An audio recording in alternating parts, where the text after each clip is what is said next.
As a Laravel developer, you'll spend a lot of time in the artisan console. Now, we've already run one command from this, and we've already run PHP artisan to get a list of commands. Let's just go top to bottom and talk a little bit about what we can do. We're going to spend a lot of time in this make section because these are the types of commands you're going to be running most often. Now, if we come up to the top, we've got these base commands here, and we know that we've already run PHP artisan serve to serve the application on the PHP development server.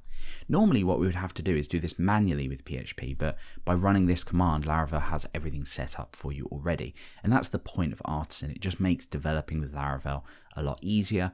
We can just run various commands from here just to get things working as we would expect without having to do much work ourselves.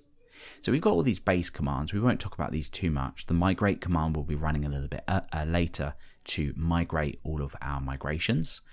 We also have things like caching. So if you are going to implement caching at some point, you can go ahead and clear your cache.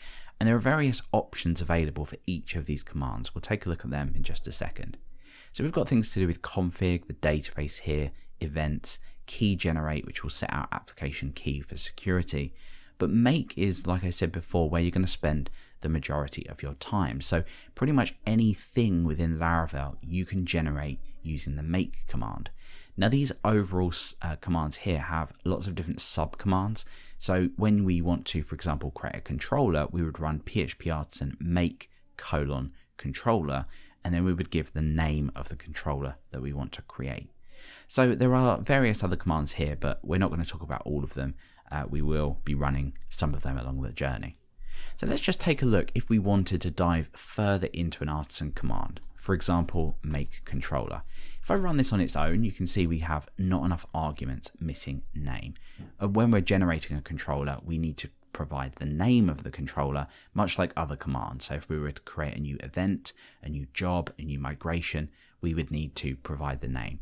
So if you need further information about this, you can run the help command, and that will give you the usage of this. So the command is obviously make controller. Then we have a list of options, and then the name, which is the argument just here. So that's the base thing that you would want to include, and that's really the only thing you need to include. So let's take a look at another command, and that is make model, because this is really interesting. If we go ahead and run help on this, as well as providing the name of the class, for example, post, we can also provide the option to generate a post controller, a post factory for generating or for testing or seeding. We can create a migration alongside of this as well.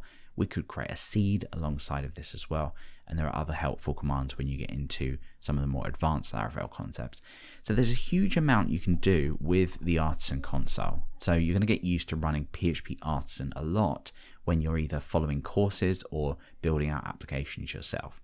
And as you start to dive into some of the other concepts of Laravel, pretty much every command here is available for you just to make your life a lot easier.